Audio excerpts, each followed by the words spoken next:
আসসালামু আলাইকুম রহমতুল্লাহ। সপ্তম শ্রেণীর শিক্ষার্থী বন্ধুরা, আজকে আমরা করব অনুশীলনী 2.1। এটা হচ্ছে আমাদের লেকচার 3। বন্ধুরা, শুধু একটি জিনিস লক্ষ্য করো, 15 কেজি চালের দাম কত? 600 টাকা। এরও 25 কেজি চালের দাম কত? তো দেখো, এটা হচ্ছে 15 হচ্ছে কেজি, 25 হচ্ছে কেজি। এই কেজিকে আমরা কেজির পাশে অনুপাত আকারে প্রকাশ করব। এই যে চালের দাম আর হচ্ছে এই চালের দাম, চালের দামকে চালের দামের অনুপাত আকারে সাজাবো, এতে করেই আমাদের ম্যাথটা শেষ হয়ে যাবে। তো 5 নাম্বার, এখানে একটু খেয়াল করো, প্রথমে ছিল কয় কেজি? 15 কেজি, দাম কত? 600 টাকা। 25 কেজি চালের দাম কত হবে? তাহলে দেখো, ছিল 15, 25 হয়েছে না? হয়েছে তো। তো কেজি বাড়ছে, তাহলে দামও বাড়বে, এই তো। তো এই কথার এখানে লিখবা, এখানে চালের পরিমাণ বাড়লে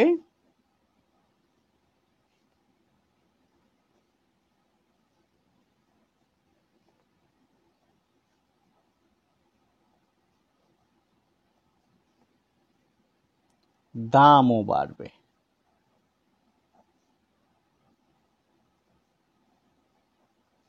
চালের পরিমাণ বাড়লে কি বাড়বে? দাম বাড়বে। অর্থাৎ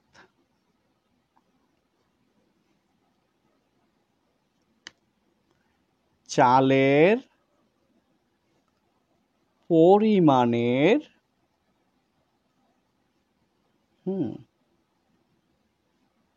অনুপাত ইকুয়াল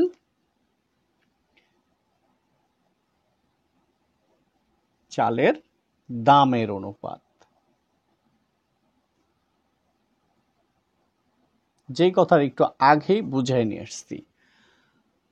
তো যেই জিনিসটা খেয়াল করবা, চালের দামের অনুপাত প্রথমে কত ছিল? 15 কেজি। চালের পরিমাণ 15 কেজি, তারপরে কত? 25 কেজি, সমান চালের দামের অনুপাত কত? 600 টাকা। অনুপাত 25 কেজি চালের দাম কত? জানি না। অনুপাত হচ্ছে 25 কেজি চালের দাম, যেটা আমরা বের করব। এটাও দাম, এটাও দাম। তো এবার একটু খেয়াল করো, এই হলো 15 অনুপাত মানে ভাগ, এ হলো 25 সমান, এ হচ্ছে আমাদের 600 অনুপাত মানে ভাগ কি? 25 কেজি চালের দাম। এবার দেখো, এটা ছোট করেই করা যায়, তারপরও আমরা কাজ করব আর গুণন, এটা দ্বারা এটাকে গুণ। তাহলে 15 গুণ 25 কেজি চালের দাম, এটাকে বলে আর গুণন। এই উপরেরটা দ্বারা নিচের অংশকে গুণ, এই নিচের অংশ দ্বারা ওই উপরের অংশকে গুণ। তা আছে কত? 600 গুণ কত? 25। তো ভালো কথা, বা 25 কেজি চালের দাম সমান, দেখো 600 গুণ 25, এই 15 আছে গুণে, চলে আসবে ভাগে, সুতরাং 25 কেজি চালের দাম। দেখো, যা হবে সেটাই আমরা আনসার লিখে দেব। তো দেখো, প্রথমে হচ্ছে আমাদের 600 গুণ হচ্ছে 25, যা হয়েছে, ভাগ হচ্ছে আমাদের 15, তাহলে কত হলো? 1000।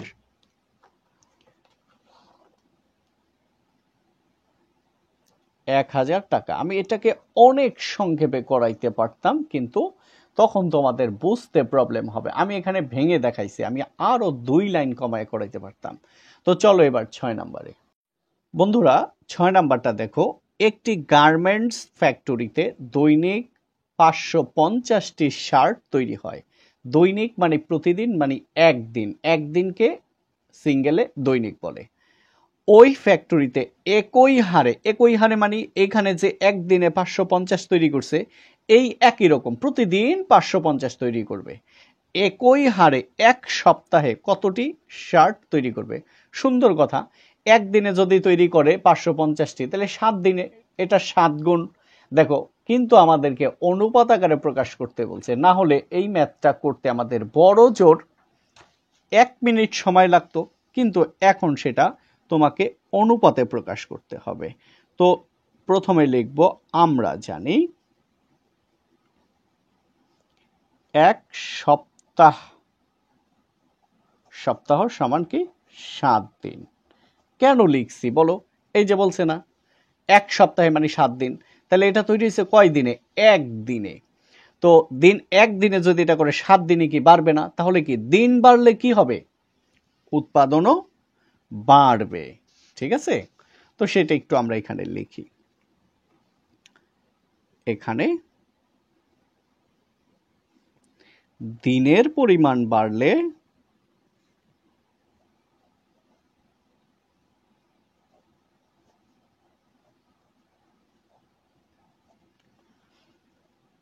উৎপাদনের পরিমাণও বাড়বে, তাই না? তো উৎপাদন,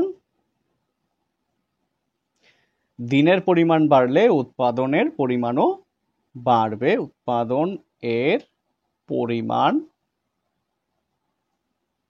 বাড়বে, অর্থাৎ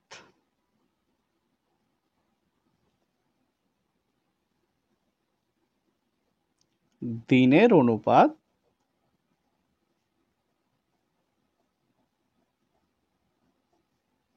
ইকুয়াল উৎপাদনের অনুপাত।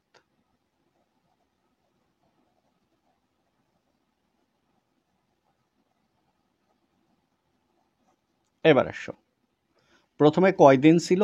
1 দিন, ইস্টু পরে কয় দিন? 7 দিন। হ্যাঁ, এরপরে আসো, প্রথম দিন উৎপাদন করছে কত? 550, ইস্টু পরে কত? পরে হচ্ছে কি 1 সপ্তাহে, হ্যাঁ, কতটি উৎপাদন করবে মানে 1 সপ্তাহে, এখানে লেখো নির্ণেয় শার্টের তৈরির সংখ্যা। নির্ণেয়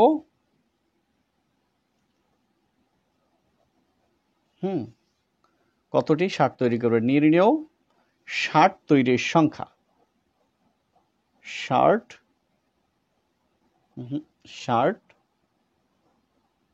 তৈরির সংখ্যা।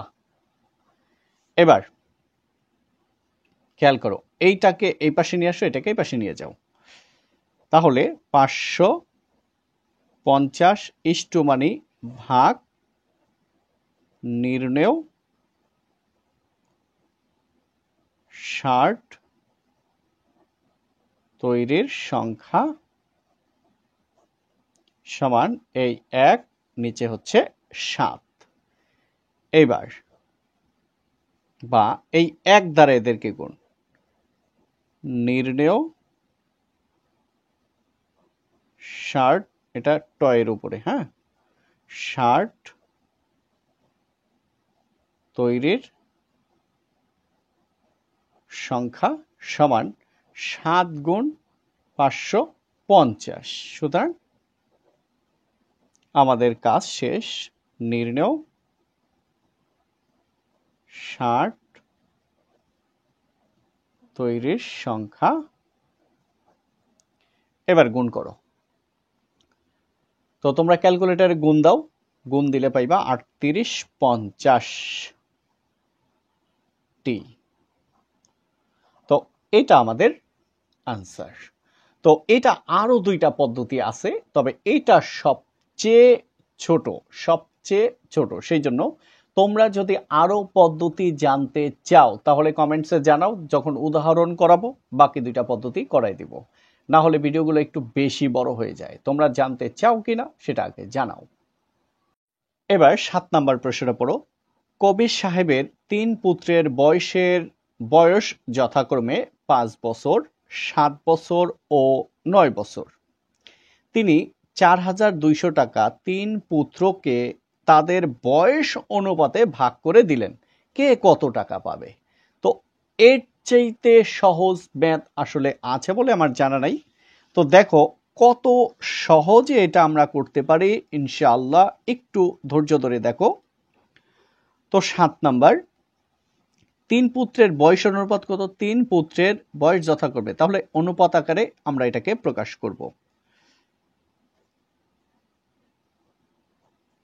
৩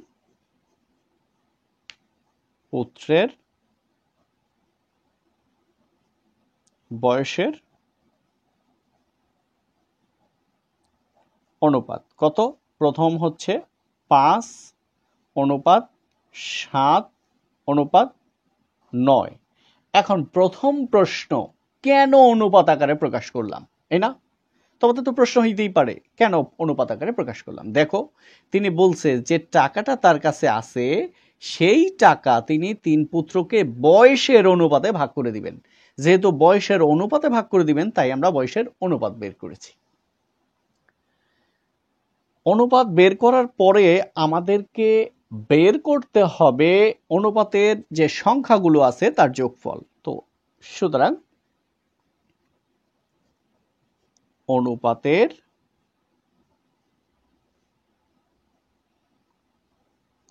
সংখ্যাগুলোর যোগফল তো কত? ৫ যোগ ৭ যোগ ৯, তাই না? তো ৫ যোগ ৭ যোগ ৯ কত হয়? ৯ আর ৭ ১৬ আর ৫ ২১ পেয়ে গেলাম, তাই না? ২১। দেখো যেহেতু আমি ভিডিও এডিট করি না, তাই এটা একটু রয়ে গেল, সরি এই জন্য। তো অনুপাতের সংখ্যাগুলোর যোগফল ৫ যোগ ৭ যোগ ৯ মানে ২১। তো প্রথম পুত্র পাবে, প্রথম পুত্র পাবে কত? মোট টাকা কত? ৪,২০০। ৪,২০০ এর মানে টাকার কত? মোট হচ্ছে ২১। ২১ ভাগের মধ্যে ৫ ভাগ পাবে প্রথম পুত্র, ২১ ভাগের মধ্যে ৭ ভাগ পাবে দ্বিতীয় পুত্র, ২১ ভাগের মধ্যে ৯ ভাগ পাবে তৃতীয় পুত্র। তুমি এখানে এর না লিখে টাকা লিখতে পারো। হ্যাঁ, ২১ ভাগের ভিতরে কত? ৫ অংশ, তাই না?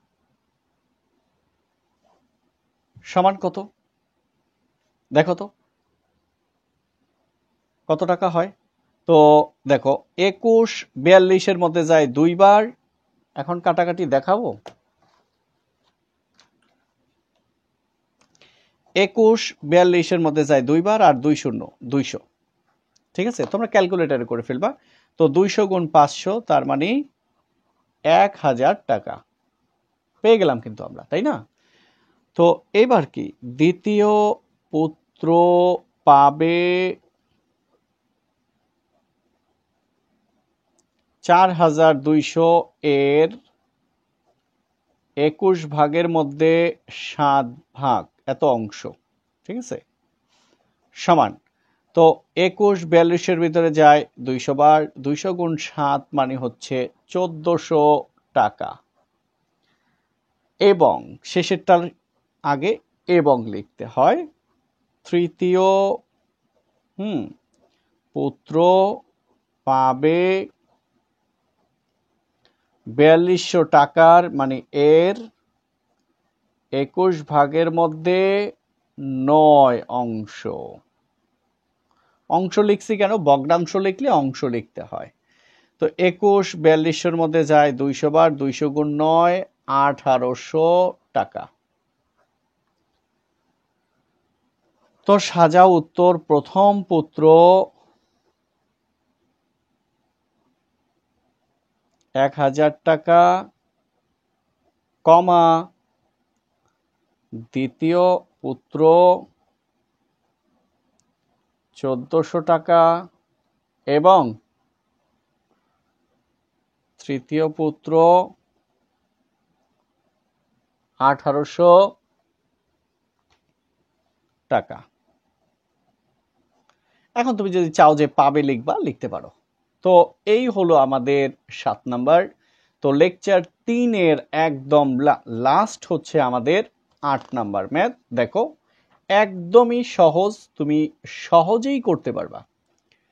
তো 8 নাম্বার কি বলছে, 2160 টাকা রুমি, জেসমিন ও কাকুলির মধ্যে 1:2:3 অনুপাতে ভাগ করে দিলে কে কত টাকা পাবে। এবার কিন্তু নাম ধরে বলছে, আর এইখানে যে আমরা অনুপাতে প্রকাশ করছিলাম এইখানে সেটা করে দিছে, তার মানে একটু আমাদেরকে ম্যাথটা করে বা বলে সহজ করে দিছে।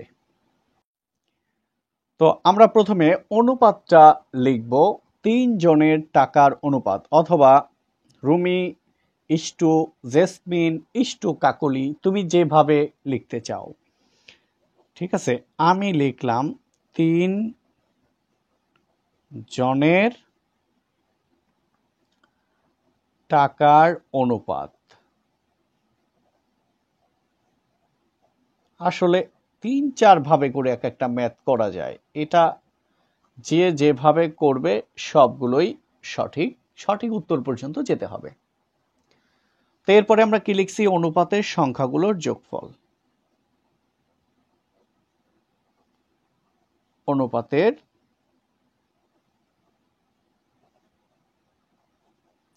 সংখ্যাগুলোর যোগফল 1 যোগ 2 যোগ 3, তার মানে 1 যোগ 3 8 যোগ 3 6। তো ঠিক আছে, প্রথমে কি রুমি পাবে,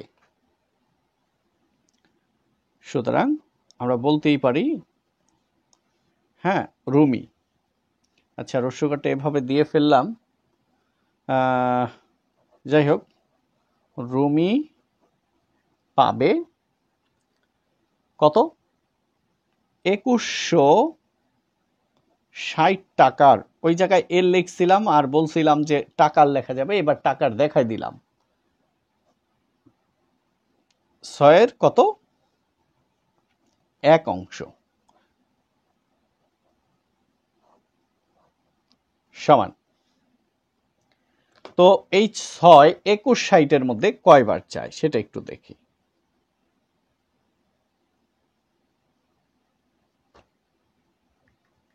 2160 ভাগ 6 360। তো 6 এটার মধ্যে যায় 360 বার, 1 গুণ 360 তাহলে 360 টাকা। তো এরপরে কে, কাকলি, সরি জেসমিন।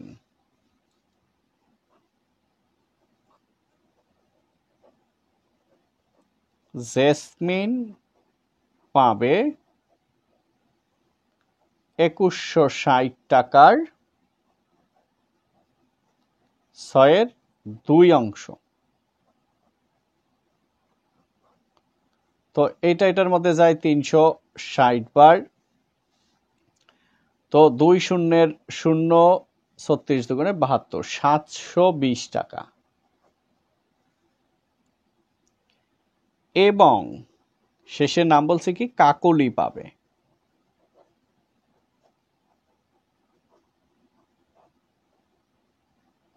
2160 টাকার কত, 6 3 অংশ। তো দেখো 6 এটার মধ্যে যায় কয়বার, 360 বার। তো এইবার দেখো তাহলে 3 শূন্যের 0, 3 6 18, 8 হাতে 1 3 3 9 1 10, 1080 টাকা। তো আমরা পেয়ে গেলাম উত্তর, রুমি পাবে 360 টাকা, জেসমিন পাবে 720 টাকা এবং কাকলি পাবে 1080 টাকা। তো এটা হচ্ছে আমাদের লেকচার 3। আর অবশ্যই তোমরা কে কোন জেলা থেকে দেখছো, আশা করি 64টা জেলার প্রতিটা থানার প্রতিটা গ্রামের স্টুডেন্ট থাকবে। অনুগ্রহ করে দয়া করে অবশ্যই জানাবে যে কে কোথা থেকে দেখছো। সবাইকে অসংখ্য ধন্যবাদ। আসসালামু আলাইকুম আ রহমতুল্লাহ।